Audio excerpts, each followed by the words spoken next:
Padahal Quran mengatakan al-jannatu tahta aqdamil ummahat, surga di bawah telapak kaki ibu. Hadis ini bisa kita artikan macam-macam. Pertama, anak tidak akan mendapat kebahagiaan tanpa ridho daripada ibunya. Kedua, ibu adalah wanita agung yang harus ditaati. Ketiga, neraka atau surga anak bergantung kepada ibu, bagaimana dia mewarnai anak. Kalau ibunya cuek-cuek saja sama anaknya, dan sering jadi contoh klasik, kalau anak ayamnya beduk maghrib belum pulang, satu RT dicariin, hansip diundang, kalau perlu dan ramil dilaporin. Saudara-saudara kaum muslimin rahimakumullah, terutama ibu-ibu yang saya hormati, jadi peranan yang pertama wanita sebagai seorang istri. Yang kedua, wanita sebagai ibu. Ini juga sangat besar pengaruhnya dalam membentuk generasi masa yang akan datang. Bapak, oleh karena kesibukan tugasnya, tentu lebih banyak di luar rumah. Yang nyaris 24 jam di rumah itu ibu. Bagaimana dia merawat anaknya, bagaimana dia menaruh perhatian terhadap anaknya, bagaimana ia melimpahkan kasih sayang kepada anak-anaknya, akan membentuk kepribadian anak dan artinya membentuk generasi yang akan datang. Kalau seorang ibu sudah cuek-cuek saja kepada anaknya, padahal Quran mengatakan al-jannatu tahta aqdamil ummahat, surga di bawah telapak kaki ibu. Hadis ini bisa kita artikan macam-macam. Pertama, anak tidak akan mendapat kebahagiaan tanpa ridho daripada ibunya. Kedua, ibu adalah wanita agung yang harus ditaati. Ketiga, neraka atau surga anak bergantung kepada ibu, bagaimana dia mewarnai anak. Kalau ibunya cuek-cuek saja sama anaknya, dan sering jadi contoh klasik, kalau anak ayamnya beduk maghrib belum pulang, satu RT dicariin, hansip diundang, kalau perlu dan ramil dilaporin. Tapi kalau anak gadisnya jam 12 tengah malam belum pulang, ibu tenang-tenang saja, Pak. Tidak tergerak dan tidak tertarik hatinya. Ya tentu tidak semua. Kalau sudah begitu, bukankah hakikatnya ibu sudah menciptakan neraka buat anaknya sendiri? Khalil Gibran dalam satu tamsil yang indah pernah mengatakan, kalau kita diberikan sebutir mutiara, sebutir intan, dan intan itu sebutirnya sebesar telur ayam, benda yang sangat langka dan berharga, tentu kita sayang intan atau mutiara itu. Kita jaga baik-baik, kita simpan dalam kotak, kotaknya kita kunci, kotak itu kita simpan di dalam lemari, lemarinya kita kunci lagi, lemarinya ada di dalam kamar, kamarnya pakai pintu, pintunya kita kunci lagi, kamar itu ada dalam rumah, rumahnya pakai pintu, dikunci lagi, kemudian rumahnya pakai pintu gerbang besar, gerbangnya juga digembok lagi. Untuk menjaga intan itu jangan sampai hilang, begitu usaha kita berlapis-lapis. Dan intan itu sudah diberikan kepada kita, kata Khalil Gibran. Apa dia? Anak-anak yang diamanahkan Allah kepada kita. Itu intan-intan mahal, itu mutiara-mutiara pilihan yang dititipkan dan diamanahkan untuk kita jaga sebaik-baiknya. Haruskah dia sia-sia di tangan kita? Assalamualaikum warahmatullahi wabarakatuh. Ala alihi wa sahbihi ajma'in, amma ba'du. Saudara-saudara kaum muslimin rahimakumullah, salah satu dari misi Islam ialah mengangkat harkat dan martabat manusia yang sebelumnya dibedakan oleh warna kulit, oleh suku bangsa dan bahasa, seluruhnya diikat dengan satu akidah, menghilangkan perbedaan akibat warna kulit, suku bangsa dan bahasa. Termasuk dalam upaya itu betapa Islam telah mengangkat harkat dan martabat kaum wanita. Maka pada pertemuan kali ini kita akan membicarakan tentang peranan wanita sepanjang pandangan agama. Sebelum Islam datang, nasib perempuan nyaris hanya berputar di segitiga saja. Dapur, sumur, kasur. Kasur, sumur, dapur. Seolah-olah wanita terpaut dengan 3 itu tadi. Seolah-olah wanita tidak bisa berbuat lebih banyak daripada itu. Bahkan di tengah masyarakat jahiliyah, bayi perempuan mendatangkan aib sehingga mereka lalu dikubur hidup-hidup. Maka datang Islam dengan tegas mencanangkan satu revolusi yang mengangkat harkat dan martabat kaum wanita. Nabi bersabda, "An-nisa'u imadul bilad. Iza saluhat saluhal bilad, wa iza fasadat fasadal bilad." Wanita adalah tiang negara. Jikalau baik wanita, baiklah negara. Jikalau rusak wanita, hancurlah negara. Dalam berbagai ayat Al-Quranul Karim menjelaskan tentang wanita dan peranannya. Al-Quran bercerita tentang Siti Hawa. Al-Quran bercerita tentang anak perempuan Nabi Adam, Iklimah dan Labuda yang menyebabkan Habil dan Qabil saling berbunuh-bunuhan. Al-Quran menceritakan bagaimana ibunya Nabi Musa mendapat wahyu untuk menghanyutkan anaknya di hilir sungai Nil. Al-Quran bercerita tentang Siti Maryam, ibu daripada Nabi Isa. Al-Quran bercerita tentang 2 putri Nabi Yusuf, yang akhirnya salah satunya menjadi istri daripada Nabi Musa. Pun Al-Quran bercerita tentang Ratu Balkis, seorang wanita yang menjadi penguasa di negeri Sabah, yang demikian besar pengaruhnya dan wawasannya.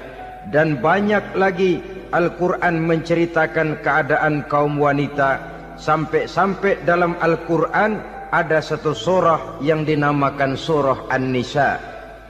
Ini seluruhnya berarti bahwa Al-Quran telah menempatkan kaum wanita dalam satu posisi yang mulia dan terpuji. Al-Quran memberikan emansipasi, bahwa wanita berhak mengejar kemajuan sebagaimana halnya kaum laki-laki. Tetapi sungguh pun demikian, Al-Quran tetap memberikan batasan-batasan sepanjang emansipasi itu tidak bertentangan dengan kodrat kewanitaan itu sendiri. Kalau persamaan dan kemajuan, kalau emansipasi dan hak asasi sudah tidak sesuai lagi dengan kodrat kewanitaan, pada akhirnya bukan mengangkat harkat dan martabat kaum wanita, justru malah merendahkan derajat dan martabat kaum wanita itu sendiri. Seperti sebagian besar wanita ini, mereka berteriak menuntut tentang persamaan hak, tapi mereka melupa apa batasan daripada persamaan hak itu sendiri.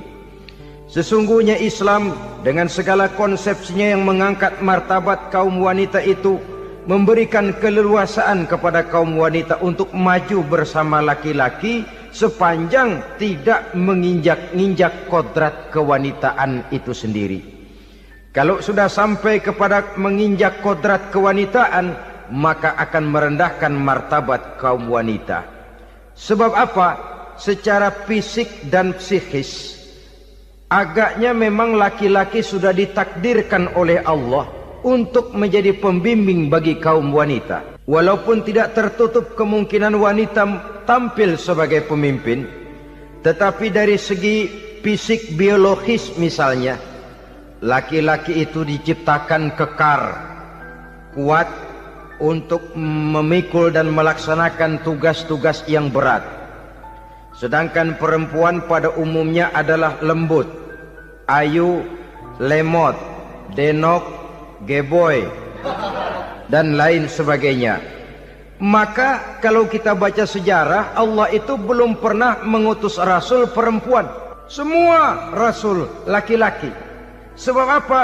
Secara fisik biologis tugas kerasulan lebih dimungkinkan oleh seorang laki-laki. Tugas rasul itu berat. Kadang-kadang perang, dicaci maki, berhadapan dengan ujung tombak, ujung pedang dan lain sebagainya. Makanya seluruh rasul laki-laki, dan Allah belum pernah mengutus rasul perempuan. Dari segi lain, perempuan itu banyak terhalang untuk melaksanakan ajaran agama. Misalnya 1 minggu dalam sebulan perempuan itu terkena cuti khusus, mengalami masa menstruasi, tidak sholat, tidak puasa, tidak melaksanakan ajaran agama yang tidak dibolehkan pada saat menstruasi itu. Kalau ada rasul perempuan, lalu saat malaikat akan menyampaikan wahyu, kebetulan rasulnya sedang wah, itu bisa balik lagi malaikat Jibril ke langit itu. Mau turun nyampein wahyu, balik lagi ke atas, ditegur, kenapa balik lagi Jibril? Rasulnya lagi head.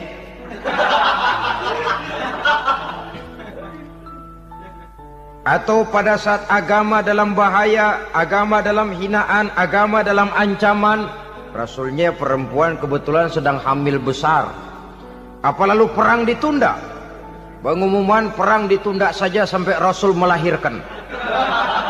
Tentu lebih tidak mungkin lagi. Secara fisik biologis, laki-laki lebih memungkinkan untuk melaksanakan tugas kerasulan ini. Maka seluruh rasul yang diutus Allah adalah laki-laki. Saudara hadirin yang saya muliakan, sungguh pun demikian, Islam itu mengangkat martabat wanita sedemikian tinggi sebagai tiang negara yang menentukan jatuh dan bangunnya negara, yang ikut mewarnai bahkan menjadi warnanya suatu negara. Walaupun peranannya memang tidak begitu kelihatan, tapi sesungguhnya amat sangat menentukan. Oleh karenanya, secara umum, emansipasi yang digariskan oleh Islam, emansipasi yang tidak bertentangan dengan kodrat kewanitaan di berbagai aspek kehidupan.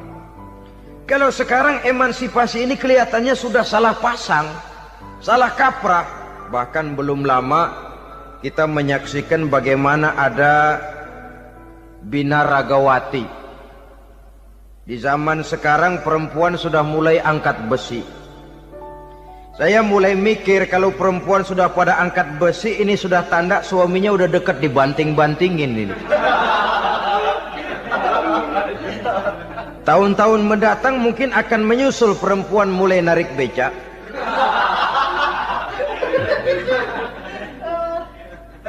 Nampaknya kan sudah tidak lagi mengindahkan kodratnya sebagai wanita. Ada olahraga yang hanya pantas dikerjakan oleh laki-laki. Oleh karena itu pada kesempatan ini kita akan mencoba melihat peranan wanita dari berbagai dimensinya. Yang pertama, peranan wanita sebagai istri. Adalah Rasul memilih istri pertamanya Sayyidatuna Khadijah radhiyallahu anha. Kalau pilihan utama beliau pertama kali nikah dengan Siti Khadijah, jelas itu pilihannya bukan karena kecantikan. Kenapa? Beliau nikahi Siti Khadijah dalam usia 40 tahun Khadijah dan 25 tahun Rasul. Statusnya janda pula.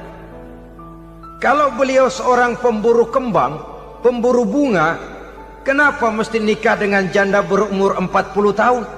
Sedangkan beliau waktu itu masih berumur 25 tahun. Apa sasaran utamanya?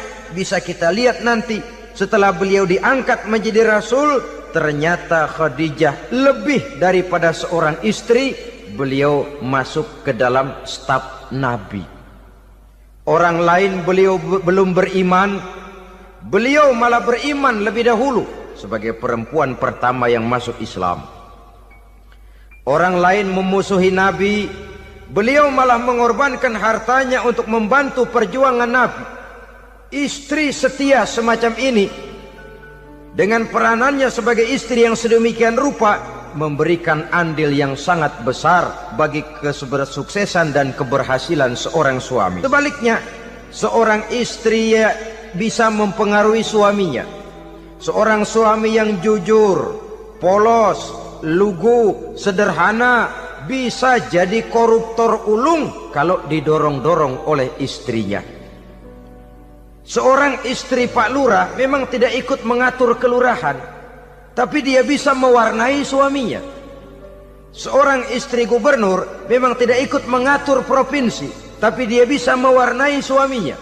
Sepanjang warnanya positif, tentu sangat baik dan sangat diharapkan. Tetapi kalau warnanya negatif, kiamatlah akibatnya umat ini. Oleh sebab itu, peran pertama dari kaum wanita sesungguhnya adalah sebagai istri yang mendampingi suami untuk mengolah dan melaksanakan tugas-tugas besar.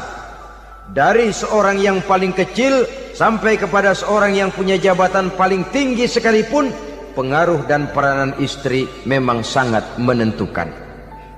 Saudara hadirin kaum muslimin rahimakumullah. Itulah sebabnya Nabi menikah dengan Siti Khadijah. Dan lebih dari itu, sebelum menikah dengan Nabi, Siti Khadijah itu sudah terkenal sebagai pengusaha wanita, business girl kalau bahasa sekarang ini.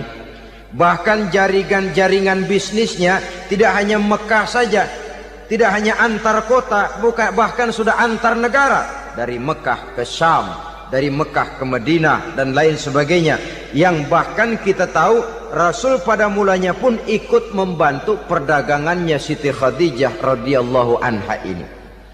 Jadi kalau bercermin dari karier Siti Khadijah, boleh saja wanita bergerak di bidang bisnis, asal memang profesi, bukan karena dengan senjata dan modal kecantikan lalu membujuk dan merayu orang sampai telak sehingga bisnisnya berjalan lancar dengan jalan menjual kecantikannya. Tidak, bergerak di bidang bisnis yang memang profesinya di situ. Tidak ada salahnya. Bisa saja perempuan menjadi bisnis girl seperti yang dicontohkan oleh Siti Khadijah radhiyallahu anha ini.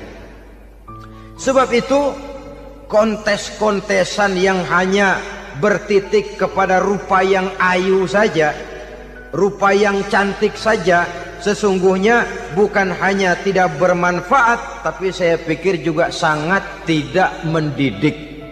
Yang mengajar anak-anak remaja putri kita untuk berlomba-lomba hidup dalam kepalsuan. Alis mata palsu, hidung pesek dimancungin palsu, operasi plastik. Alis matanya dikerik, bikin yang palsu. Tai lalat lagi bikin yang palsu. Gincu bibir dimerahin, palsu. Seluruhnya hidup dalam kepalsuan. Akan lebih baik kalau kita ini misalnya mengadakan kontes yang menitik beratkan kepada ketinggian IQ, kecerdasan, kemampuan, skill, keahlian dan kemampuan. Tidak hanya dititik beratkan kepada rupa yang ayu dan cantik semata-mata. Sebab di samping manfaatnya diragukan, juga sangat tidak mendidik buat generasi yang akan datang. Terutama ibu-ibu, peran utama wanita sesungguhnya adalah sebagai istri mendampingi suami dalam melaksanakan tugas-tugas besar.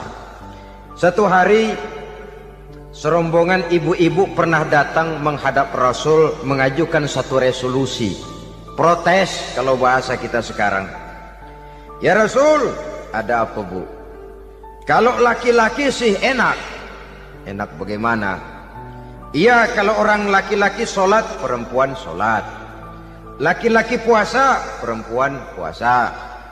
Laki-laki pergi haji, perempuan pergi haji. Laki-laki menuntut ilmu, perempuan bisa menuntut ilmu. Tapi kalau laki-laki pergi jihad, perang membela agama, kami perempuan tidak bisa ikut jihad perang di medan pertempuran. Padahal pahala jihad sangat besar dan kami ingin mendapat pahala jihad. Tidak adil kalau begini ya Rasul, izinkan kami pergi jihad. Ini perempuan di zaman Rasul, kalau ada kebaikan tidak bisa ikut, rasanya rugi bukan main, lalu protes. Apa jawab Rasul? Beliau senyum. Ibu-ibu jangan khawatir, walaupun ibu-ibu tidak maju ke medan perang, ada ibadah yang pahalanya sama dengan pahala jihad itu. Apa ya Rasul? Beliau menjawab, jihadukunna fi baitikunna. Jihadnya ibu-ibu, jihadnya kaum wanita adalah di rumah tangganya sebagai istri. Memasak makanan suaminya, mencuci pakaian istrinya, mengasuh, merawat dan membesarkan anak-anaknya, itu seluruhnya bagian daripada ibadah yang pahalanya tidak kurang dengan pahala jihad. Kenapa? Al-Quran itu memberikan sesuatu sesuai dengan kedudukannya. Kalau perempuan pergi perang jihad membela agama, musuhnya laki semua, kayak apa perangnya? Itu musuhnya bisa nggak mau pakai pedang, perangnya udah gulat aja udah. Sehingga Rasul lalu memberikan satu jalan keluar yang membuat wanita-wanita itu lega. Jihadukunna fi baitikunna. Ibu-ibu sih tidak usah khawatir, jihad ibu adalah di rumah tangga ibu-ibu semua. Sejak bangun tidur sampai tidur kembali, nyaris kaum ibu itu 24 jam pekerjaannya. Sebagai istri, dia melaksanakan jihad di rumah tangganya. Peranan wanita yang pertama adalah sebagai istri, yang walaupun tidak kelihatan dan menonjol seperti halnya laki-laki, tapi sangat mewarnai, bahkan menjadi warna dari tugas apapun yang dihadapi oleh suaminya. Dulu ada seorang orator, kalau pidato hebat bukan main. Kalau dia bernada gembira, semua orang senyum. Kalau dia bercerita tentang sesuatu yang sedih, satu masjid orang nangis. Orang tanya kepadanya, Pak, bisa pidato begitu hebat, siapa yang bikin? Ya saya sendiri. Istrinya dari belakang bilang, tidak, yang bikin pidatonya hebat saya. Kata suaminya, mana bisa, saya, kata istrinya. Kalau saudara tidak percaya, tunggu Jumat depan, dia khutbah Jumat, saya akan bikin khutbahnya tidak hebat, kata istrinya. Sudah hari Rebo, siap-siap mau bikin konsep khutbah, baru mau nulis, datang istrinya, Bang, tolong pegangin anak, saya mau ke warung. Mau bikin konsep lagi, kata istrinya, Bang, tolong ini, tolong itu, tolong ini. Sampai mau berangkat khutbah Jumat, khutbah belum selesai dibikin. Begitu naik mimbar, kehabisan bahan. Sudah 10 menit masih ama ba'du. Ini yang dengar heran, ini orang kok bicaranya bisa cuma amat sama badu saja. Di situ kelihatan saudara-saudara betapa peran serta istri yang walaupun tidak kelihatan oleh pandangan mata yang zahir, tapi teramat sangat menentukan. Sekali lagi, tidak ada seorang suami bisa sukses jadi apapun dia tanpa peran serta istrinya di rumah. Tidak ada kemajuan yang bisa diperoleh kalau tidak karena peran serta istrinya di rumah. Tidak ada kesuksesan yang bisa diraih tanpa keikutsertaan daripada istrinya di rumah. Walaupun suaminya yang dikenal orang, suaminya yang dipuji orang, suaminya yang disanjung orang, bagian besar tetaplah saham dan andil daripada istrinya yang di rumah itu. Ini makna an-nisa imadul bilad. Wanita adalah tiang negara. Jikalau baik wanita, baik negara. Jikalau rusak wanita, hancur negara. Karena wanita, negeri Sabah menjadi terkenal, tentram, aman, wawasan politiknya luas. Seorang semacam Cleopatra bisa menaklukkan Julius Caesar. Dan begitu selanjutnya. Banyak cerita-cerita betapa wanita yang berperan di belakang layar ini bahkan bisa menggoyangkan negara. Bahkan yang paling dekat saja contoh dengan kita, Senator Gary Hart. Saudara masih dengar tentu itu. Betapa harus terpaksa mengundurkan diri dari pencalonan presiden Amerika karena kasusnya dengan Donna Rice itu, dengan hostess itu. Betapa di sini seorang perempuan atau seorang wanita sanggup membongkar seseorang yang punya masa depan ceria untuk menuju kursi kepresidenan dari suatu negara adidaya seperti Amerika, bisa gagal berantakan karena skandalnya itu. Apa penyebabnya? Wanita. Tapi wanita juga bisa menyebabkan menjadi cambuk majunya laki-laki. Wanita juga bisa menghancurkan dan mengubur laki-laki. Saudara hadirin yang saya muliakan, ia memang kelihatannya makhluk yang lemah, tapi di balik kelemahannya itu sesungguhnya dia bisa menelan laki-laki yang bagaimanapun besarnya. Saudara-saudara kaum muslimin rahimakumullah, terutama ibu-ibu yang saya hormati, jadi peranan yang pertama wanita sebagai seorang istri. Yang kedua, wanita sebagai ibu. Ini juga sangat besar pengaruhnya dalam membentuk generasi masa yang akan datang. Bapak, oleh karena kesibukan tugasnya, tentu lebih banyak di luar rumah. Yang nyaris 24 jam di rumah itu ibu. Bagaimana dia merawat anaknya, bagaimana dia menaruh perhatian terhadap anaknya, bagaimana ia melimpahkan kasih sayang kepada anak-anaknya, akan membentuk kepribadian anak dan artinya membentuk generasi yang akan datang. Kalau seorang ibu sudah cuek-cuek saja kepada anaknya, padahal Quran mengatakan al-jannatu tahta aqdamil ummahat, surga di bawah telapak kaki ibu. Hadis ini bisa kita artikan macam-macam. Pertama, anak tidak akan mendapat kebahagiaan tanpa ridho daripada ibunya. Kedua, ibu adalah wanita agung yang harus ditaati. Ketiga, neraka atau surga anak bergantung kepada ibu, bagaimana dia mewarnai anak. Kalau ibunya cuek-cuek saja sama anaknya, dan sering jadi contoh klasik, kalau anak ayamnya beduk maghrib belum pulang, satu RT dicariin, hansip diundang, kalau perlu dan ramil dilaporin. Tapi kalau anak gadisnya jam 12 tengah malam belum pulang, ibu tenang-tenang saja Pak. Tidak tergerak dan tidak tertarik hatinya. Ya tentu tidak semua. Kalau sudah begitu, bukankah hakikatnya ibu sudah menciptakan neraka buat anaknya sendiri? Khalil Gibran dalam satu tamsil yang indah pernah mengatakan, kalau kita diberikan sebutir mutiara, sebutir intan, dan intan itu sebutirnya sebesar telur ayam, benda yang sangat langka dan berharga, tentu kita sayang intan atau mutiara itu. Kita jaga baik-baik, kita simpan dalam kotak, kotaknya kita kunci, kotak itu kita simpan di dalam lemari, lemarinya kita kunci lagi, lemarinya ada di dalam kamar, kamarnya pakai pintu, pintunya kita kunci lagi, kamar itu ada dalam rumah, rumahnya pakai pintu, dikunci lagi, kemudian rumahnya pakai pintu gerbang besar, gerbangnya juga digembok lagi. Untuk menjaga intan itu jangan sampai hilang, begitu usaha kita berlapis-lapis. Dan intan itu sudah diberikan kepada kita, kata Khalil Gibran. Apa dia? Anak-anak yang diamanahkan Allah kepada kita.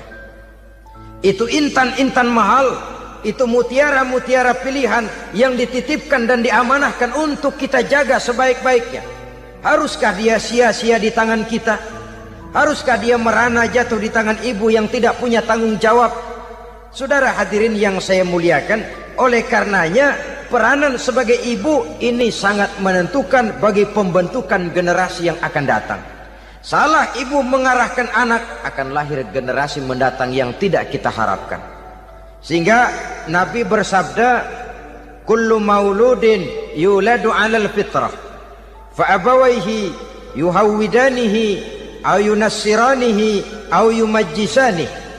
Setiap bayi dilahirkan dalam keadaan suci, setiap bayi dilahirkan dalam keadaan bersih, tidak punya dosa. Islam tidak mengenal dosa warisan. Semua saja bayi lahir dalam keadaan suci dan bersih. Kalau demikian lalu bagaimana? Kata Nabi, ibu bapaknya lah yang kelak akan menjadikan anak itu sebagai Yahudi, yang kelak menjadikan itu anak itu sebagai Nasrani, atau menjadikan anak itu sebagai Majusi. Ibu bapaknya yang mewarnai anak. Ibaratnya anak itu kertas putih, mau ditulis tinta hijau warnanya hijau, mau ditulis tinta merah warnanya merah, mau ditulis tinta hitam pun warnanya hitam. Oleh karena itu pembentukan anak yang soleh secara mental sesungguhnya sudah diwarnai oleh kebiasaan ibu bapak dalam pergaulan di rumah tangganya secara mental. Sehingga dengan demikian saudara-saudara, salah kaprah ibu dalam mengarahkan anak-anaknya akan melahirkan generasi penerus yang sungguh-sungguh tidak kita harapkan, dan pada gilirannya akan membahayakan perkembangan bangsa dan negara, membahayakan kita sebagai suatu umat. Apalagi sekarang ini masih banyak orang-orang muslim, orang-orang tua muslim yang kadang-kadang menyekolahkan anaknya di sekolah yang membahayakan akidahnya, mematikan imannya, menghancurkan tauhidnya. Pokoknya asal bonafid keluar sekolah ada jaminan lapangan kerja, perkara anak mau kafir mau murtad bukan urusan. Alangkah ironi dan sangat menyedihkan. Saudara-saudara yang saya hormati, jadi dari segi kaum wanita peranan ibu sangat besar. Dari segi anak, ketaatan kepada ibu, doa restu ibu akan membawa kepada kebahagiaan hidup. Doa ibu mustajabah, kutukan ibu manjur. Beberapa hikayat dan riwayat menjadi contoh dan tamsil buat kita betapa tidak ada satu kebahagiaan di dunia ini yang bisa ditegakkan tanpa doa restu daripada ibu. Pantas kalau dalam Al-Quran ada Ummul Kitab, ibunya atau induknya kitab. Tiap negara punya ibu kota, bapak kota tidak ada. Lalu lagi wawasan Nusantara disebut Ibu Pertiwi, Bapak Pertiwi kemana tahu. Saudara hadirin yang saya muliakan, lalu dalam peringatan hari-hari besar nasional ada yang namanya Hari Ibu. Hari Bapak nggak pernah diperingati. Ada Hari Ibu, dan ibu itu pun ada Ibu Kartini, ada Ibu Dewi Sartika, dan macam-macam lagi yang seluruhnya merupakan refleksi dan gambaran betapa peranan kaum wanita di dalam kehidupan ini yang memang banyak mewarnai dan menjadi warna dari suatu kegiatan. Saudara-saudara kaum muslimin rahimakumullah, apabila yang pertama tadi kita melihat peranan kaum wanita sebagai istri, betapa ia berpengaruh besar dalam ikut menunjang keberhasilan dan kesuksesan suaminya. Kemudian pada peranannya yang kedua, wanita sebagai ibu di rumah tangga, betapa ia ikut membentuk, mempengaruhi, mewarnai dan membimbing kepribadian anak sebagai generasi penerus. Maka pada peranan yang ketiga ini kita akan melihat wanita sebagai social agent, sebagai penggerak kegiatan sosial di berbagai bidang kehidupan. Apakah itu bernama majelis taklim, apakah itu bernama perkumpulan dan yayasan-yayasan kemanusiaan, organisasi-organisasi yang bergerak di bidang pendidikan. Bahkan di zaman sekarang bukan hanya menjadi penggerak sosial, bahkan sudah banyak kaum wanita yang menggerakkan satu bangsa. Dunia mengenal Margaret Thatcher, dunia mengenal Indira Gandhi, dunia mengenal Bandara Naike, dunia mengenal Corazon Aquino, dunia mengenal Golda Meir dulu itu dari Israel. Dunia mengenal Imelda Marcos yang ambisius, tapi yang kemudian melangkah kepada jalan yang negatif dari tujuan semula. Ini bukan hanya sekedar social agent, tapi bahkan sudah mengarah kepada menggerakkan dan mewarnai suatu bangsa. Islam membuka pintu ke arah itu. Wanita duduk dan berfungsi sebagai social agent, mengurus berbagai macam perkumpulan yang bertujuan kepada kebajikan, menyantuni yatim piatu, memelihara kesehatan, menyayangi binatang, memelihara kelestarian lingkungan dan lain sebagainya. Islam membukakan pintu sepanjang peranan sebagai istri dan sebagai ibu tidak diabaikan. Ini sebab yang utama. Salah seorang perempuan, kaum wanita, kalau terlalu aktif berorganisasi, terlalu aktif bermasyarakat, terlalu aktif dalam berbagai macam perkumpulan, lalu melupakan tugas utamanya sebagai istri dari suaminya, sebagai ibu dari anak-anaknya. Ibu asik rapat sana, rapat sini. Anak tidak pernah diajak rapat, akhirnya si anak bikin perkumpulan sendiri, rapat menurut versi mereka. Sehingga akibatnya yang timbul anak merasa kurang diperhatikan oleh ibunya. Ngaji bagus, tapi kalau sepanjang hari ngaji saja, suami pulang mau makan tidak ada makanan, mau berganti pakaian belum lagi diteriskan pakaiannya, tentu ini melupakan fungsi yang utama. Kegiatan sosial, kegiatan di organisasi adalah jadwal kegiatan setelah fungsi sebagai istri dari suami, sebagai ibu dari anak-anak dilaksanakan dengan sebaik-baiknya. Bukan tidak baik ngaji, kalau dari ngaji ke ngaji saja. Bangun tidur ngaji, jam 7 ngaji, berangkat jam 11. Sholat zuhur berangkat ngaji lagi, pulang sore, malam ngaji lagi. Suami tidak terurus, anak-anak pun terbengkalai, rusaklah rumah tangga. Dan bukankah satu bangsa terdiri dari satu tatanan masyarakat, dan tatanan masyarakat yang paling kecil bernama keluarga. Keluarga merupakan unit dari masyarakat, unit yang terkecil, dan keluarga terdiri dari pribadi-pribadi yang merupakan bapak, ibu, dan anak-anak. Sehingga masyarakat bangsa yang baik terdiri dari masyarakat yang baik. Masyarakat yang baik tersusun dari keluarga-keluarga yang baik. Dan keluarga yang baik akan muncul dari pribadi dan individu yang baik. Pribadi dan individu yang baik yang sadar mana kewajiban yang primer, mana kewajiban yang sekunder. Sebagai social agent, dia lalu mawas diri dengan tetap mempertimbangkan kodrat kewanitaannya itu tadi. Saya ikut prihatin kalau ada perempuan main sepak bola. Dan saya yakin betul kalau perempuan main sepak bola, yang nonton pasti bukan nonton bola. Ya mungkin bola juga, tapi bola yang mana? Itu wallahu a'lam. Boy, ya dicari olahraga yang sesuai dengan kodrat kewanitaan begitu. Dicarilah olahraga yang sesuai dengan kodrat kewanitaan. Sepak bola sudah maju, ya belakangan saya katakan tadi muncul lagi wanita angkat besi. Belakangan bisa kita bayangkan wanita main tinju. Babak belur sudah kalau sudah begitu. Kemajuan dengan melupakan kodrat kewanitaan akan menyengsarakan kaum wanita itu sendiri. Silahkan maju menjadi social agent, menjadi penggerak di masyarakat. Para istri Rasul bisa kita jadikan satu figur. Siti Khadijah, figur sebagai istri pendamping yang setia. Dikala suaminya bingung, ia tampil memberikan pandangan. Dikala suaminya bingung, ia memberikan tanggapan. Dikala suaminya dimusuhi orang, ia menampakkan kesetiaannya. Kau tidak sendiri bang, aku di sisimu. Dikala jiwanya gelisah ketika pertama kali menerima wahyu berhadapan dengan malaikat Jibril, Khadijah yang menghibur. Kalla ma yukhzikallahu abada. Tidak apa-apa bang, Allah tidak akan menyusahkan kau untuk selamanya. Tenang sajalah, tenang. Abang orang baik-baik, Allah tidak akan menyengsarakan abang. Peran sebagai istri.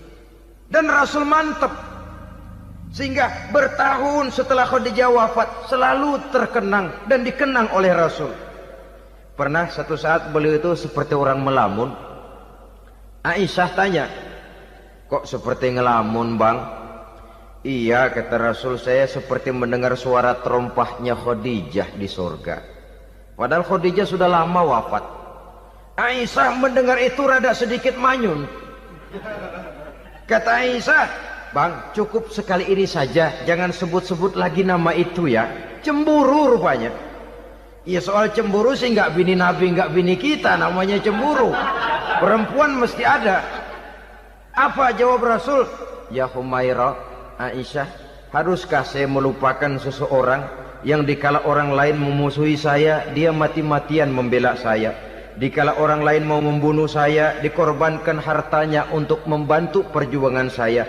Mestikah saya melupakan orang yang begitu baik? Tidak, Aisyah. Sepanjang nafas masih ada, sepanjang itu saya tidak akan bisa melupakan Khadijah sayang. Peran sebagai istri Khadijah ini, peran sebagai istri.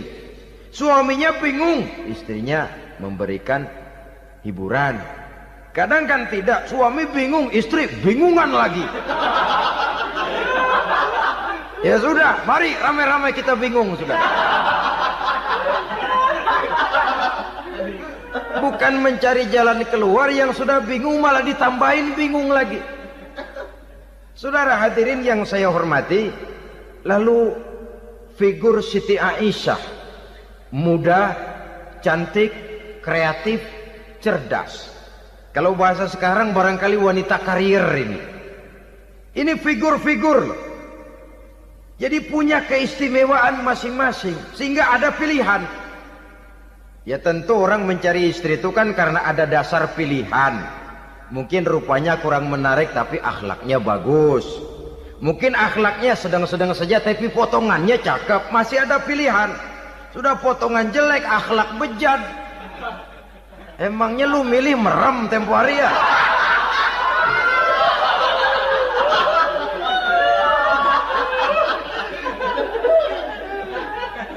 Sudah nggak ada pilihan apa-apa.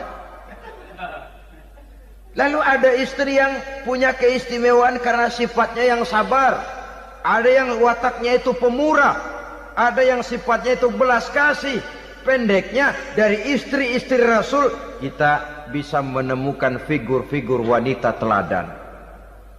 Sehingga keliru kalau kaum orientalis barat mengatakan Rasulullah itu katanya sesungguhnya adalah seorang seks mania.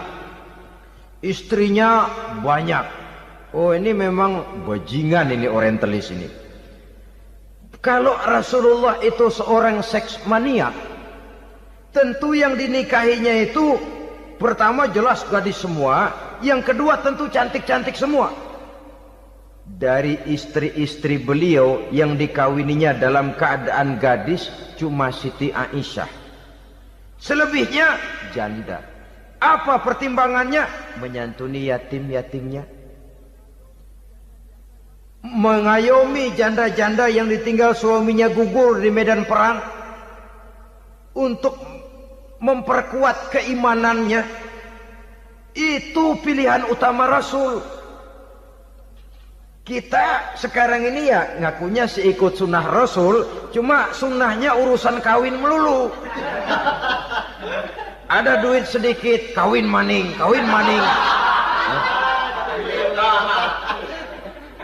Ditanya orang kenapa kawin melulu, sih mas sunnah Rasul. Bukan main. Kalau sudah urusan kawin pahlawan betul sunnah Rasul.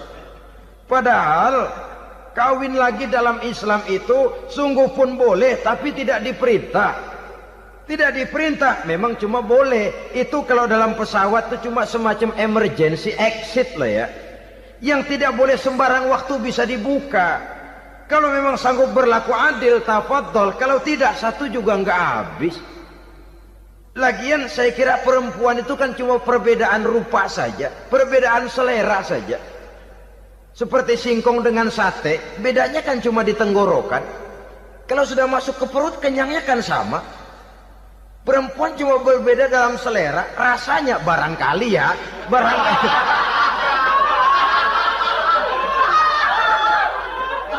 Barangkali tidak jauh beda. Saudara hadirin, lah Islam ini mengatur lewat pintu yang dinamakan nikah itu tadi, sehingga dengan demikian bisa dinikmati secara tenang, tentram. Tidak usah manusia ya, kucing saja. Coba lihat kucing. Kalau ikan dia boleh nyolong, kucing itu boleh curi, makannya nggak tenang kucing. Coba lihat ini. Asal dia nyolong ikan, makannya juga mindik-mindik. Matanya nengok kiri, nengok kanan. Ada sedikit gerusak, kabur. Secara nalurinya kucing tahu kalau ini ikan curian. Makannya nggak tenang dia. Tapi kalau ikan kita kasih, kucing anteng, geledek juga nyamber, manteng aja dia. Nalurinya mengatakan ini ikan dikasih sama yang punya, tenang dia. Saudara hadirin yang saya hormati, orang juga gitu. Kalau hubungan suami istrinya sudah sah, diikat dengan akad nikah, tenang, anteng, nggak gerasak gerusuk, nggak kayak diubur-ubur maling, anteng aja. Dia ngintip juga, buat cuek aja udah. Biarin aja dia ngintip, capek sendirilah.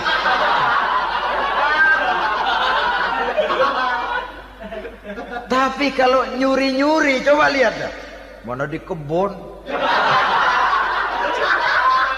banyak nyamuk, Hansip mukul tiang listrik, dia yang bingung. Islam ini sesungguhnya memudahkan jalan, saudara-saudara. Jadi sebagai social agent, wanita bisa berperan untuk itu. Apalagi untuk hal-hal yang menyangkut wawasan kemanusiaan, di mana kaum wanita karena emosinya lebih tinggi daripada kaum laki-laki, dia sangat peka terhadap masalah-masalah yang menyangkut kemanusiaan. Hatinya mudah tergugah, perasaannya cepat terenyuh. Dengan penderitaan dia cepat tergugah. Dia bisa menjadi social agent tanpa harus melupakan fungsi utama sebagai istri dan sebagai ibu dari anak-anaknya, sebagai istri dari suaminya.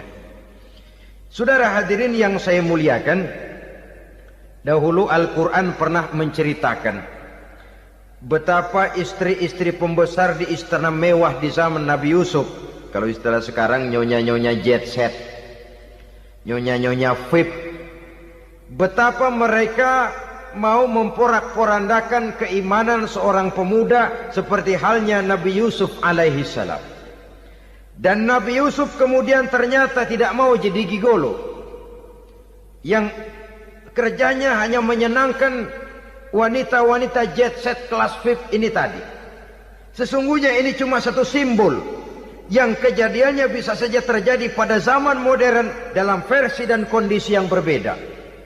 Namun bagaimanapun juga wanita dengan peranannya sebagai social agent, sebagai penggerak masyarakat, sangat besar pengaruhnya dalam ikut mewarnai perkembangan suatu negara.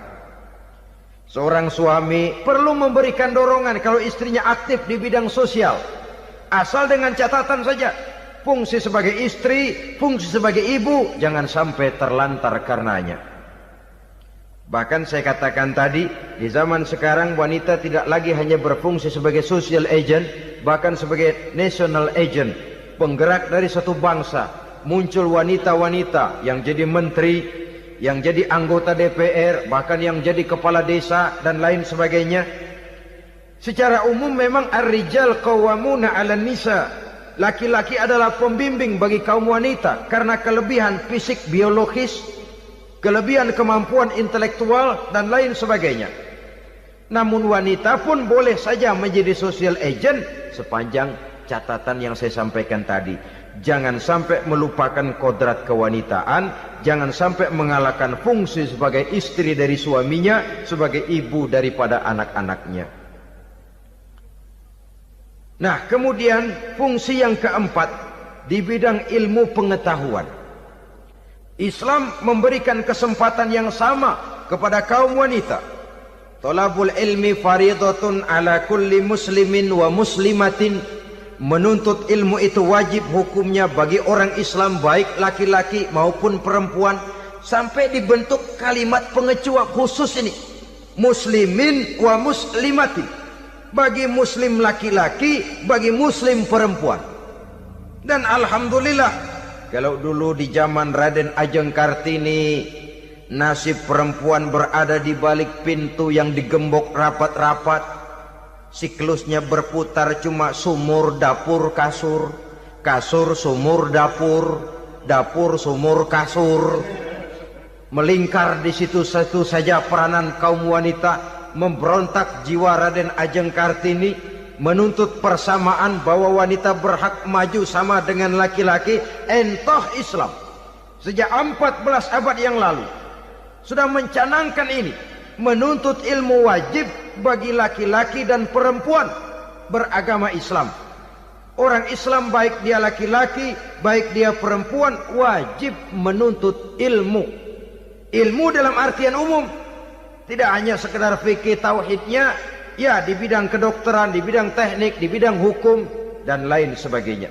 Ini yang perlu dibanggakan. Kalau perlu ini yang perlu diadakan kontes.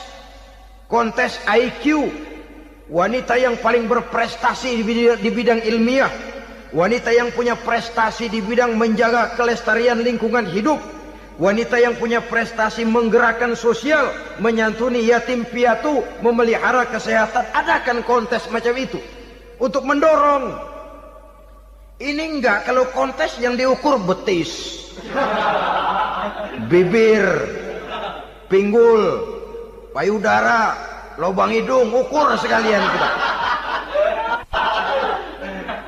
Apa manfaatnya dan apa unsur pendidikan yang ada di dalamnya?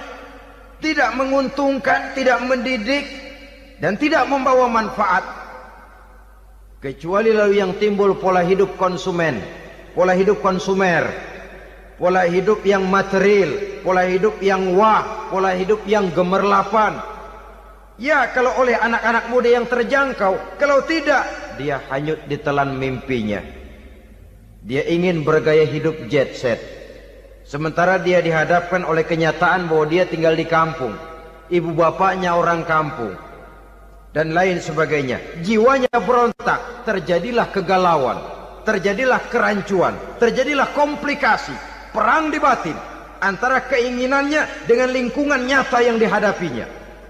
Dan kalau sudah ada gejala semacam itu, penyakit-penyakit kejiwaan akan mudah muncul. Ini gejala terutama buat orang-orang yang tinggal di daerah transisi. Kota besar bukan, kampung banget juga enggak. Daerah cekak.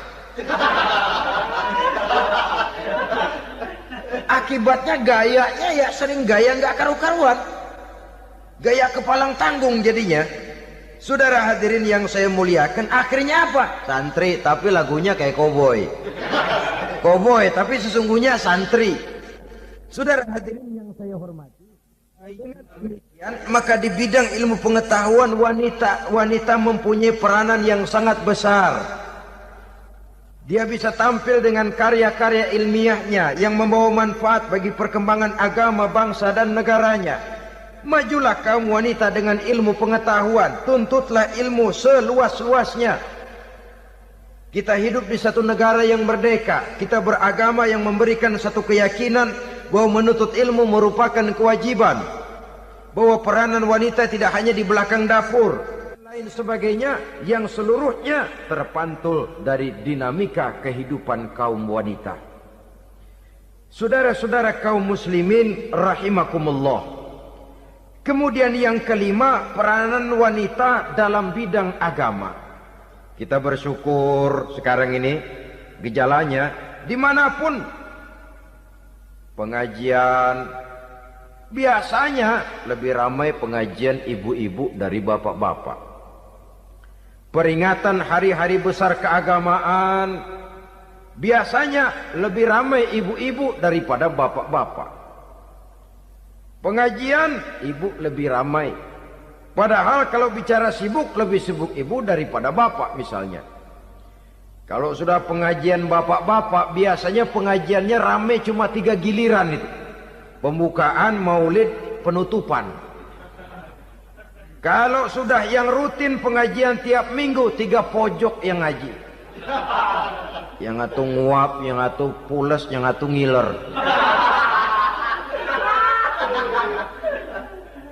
Saudara hadirin yang saya muliakan, ada badan kontak majelis taklim yang merupakan wadah daripada kegiatan ibu-ibu. Ada Ittihadul Muballighat, Persatuan Muballighat. Ada persatuan para asatiza, dan macam-macam lagi peranan ibu-ibu di dalam kehidupan beragama. Tapi sesungguhnya harus dimulai dari bagaimana si ibu mewariskan jiwa agama kepada anak-anaknya di rumah tangganya. Kalau itu gagal, dia mau melangkah ke masyarakat, dia sudah gagal sejak awal sesungguhnya. Keberhasilannya dia menata masyarakat akan mengakibatkan dia nanti bernasib seperti Nabi Nuh. Berhasil mengajak beberapa orang kafir mengikuti ajarannya, tapi gagal mengislamkan putranya sendiri Kan'an. Bukan tidak berusaha, tapi memang Allah sudah menghendakinya sedemikian untuk menjadi contoh buat kita semua. Yang penting orang tua berusaha dan berikhtiar. Kalau sudah berusaha dan berikhtiar, anak ternyata memang sulit diurus, barangkali memang fotokopinya Kan'an tuh anak. Ya orang tua kalau sudah berusaha, ya tawakallah. Jangan belum berusaha lalu berkata, jangan anak kita, anak Nabi aja ada yang bengal. Ngajar tidak mau, mengajar anak tidak mau, mendidik anak tidak mau, lalu mencontoh Nabi, salah kaprah namanya. Kaum wanita bisa berperan di dalam agama. Ketika Rasul hijrah, itu kan beliau tidak langsung ke Madinah. Dari Mekah itu beliau mengambil jalan arah ke kiri menuju Gua Sur. Ini dalam strategi militer punya makna sendiri. Jenderal yang ulung, ahli strategi militer ini. Di Gua Sur sana beliau tinggal 2 hari 3 malam. Siapa yang membawa makanan ke Gua Sur? Siapa yang menjadi kurir untuk mengintai kegiatan-kegiatan Quraisy setelah Nabi berangkat hijrah? Asma, putri Abu Bakar Siddiq radhiyallahu anhu. Jadi kurir, jadi spion, membawa makanan untuk Rasul dan ayahnya di Gua Sur. Ini peranan wanita.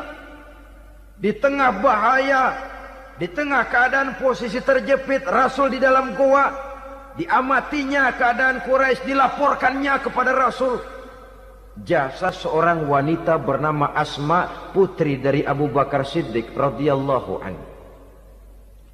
Rabi'atul Adawiyah, seorang sayyidah sufiyah, ahli tasawuf yang terkenal dengan ajaran cintanya kepada Tuhan. Dia bisa menjadi tokoh wanita dalam gerakan sufi oleh karena kegiatannya di bidang agama, dalam arti mujahadahnya kepada Allah Subhanahu wa taala. Dia korbankan bagian besar daripada hidupnya untuk mengabdi kepada Allah. Setelah suaminya meninggal, seumur hidup dia tidak pernah nikah lagi. Bukan tidak cantik, cantik. Bukan tidak ada yang mau, banyak yang meminang. Bahkan diantaranya termasuk Sufyan Tsauri, seorang tokoh juga, pernah mencoba meminang beliau. Kata Sufyan, Rabi'ah, bagaimana? Kamu kan janda? Iya. Lalu, saya kan duda. Jadi bagaimana? Daripada kita masing-masing sendiri-sendiri kan lebih baik kita join. Maksud kamu apa? Saya mau meminang kamu. Boleh?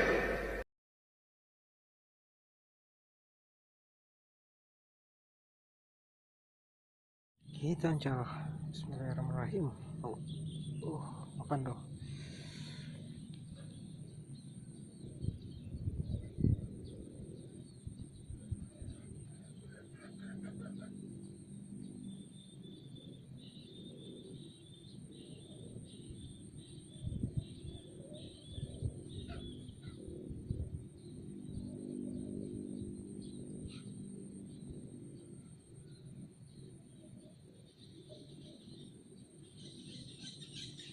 Mana nih guys, ikan babon ya.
sana ada ikan tapi belum mau makan.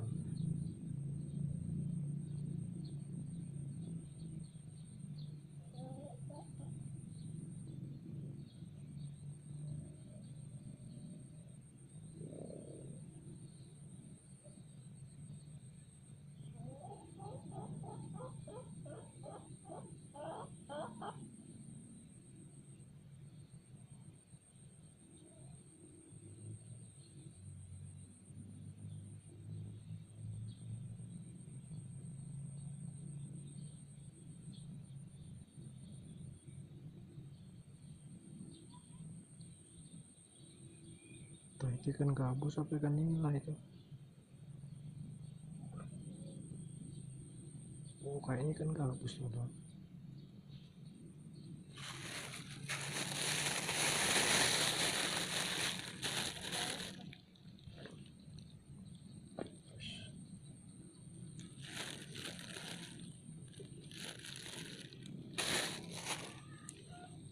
Oke, kita coba kasih cacing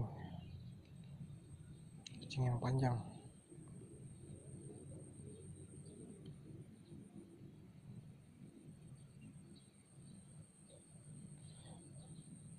Oh,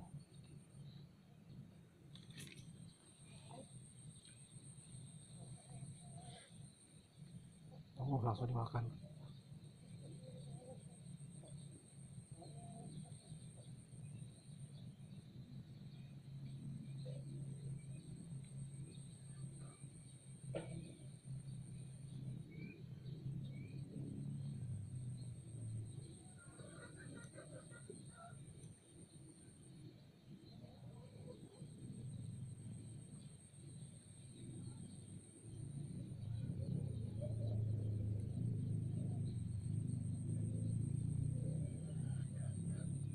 Oke.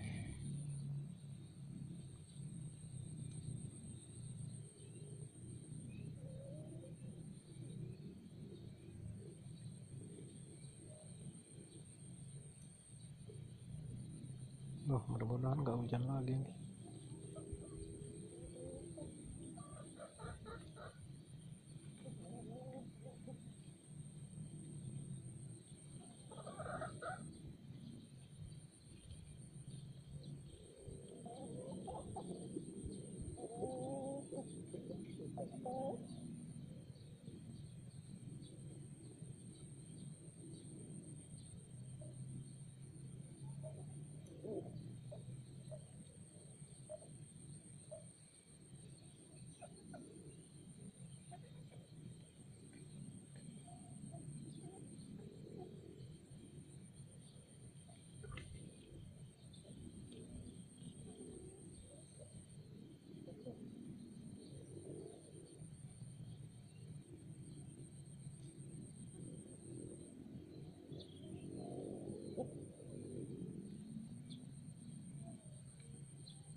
Udah bergerak lagi.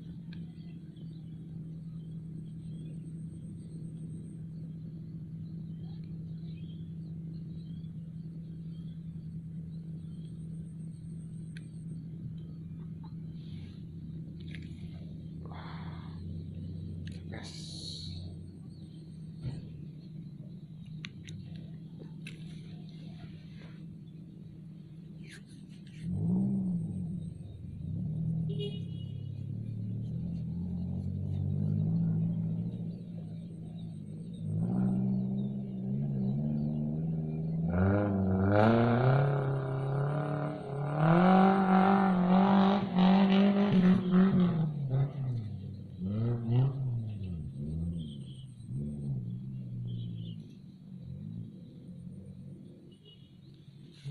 banyak ayam.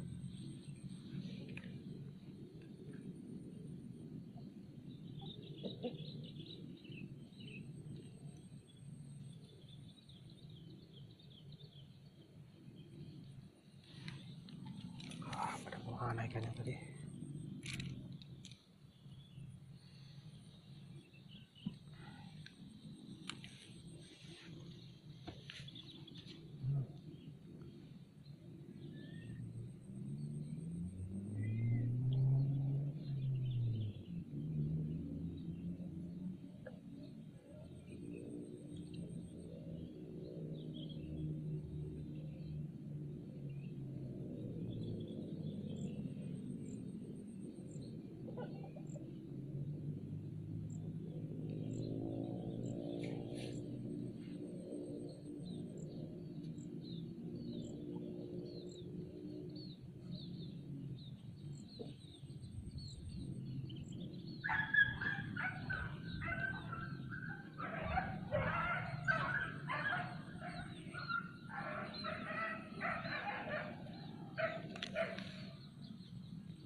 Ikannya belum ada yang makan.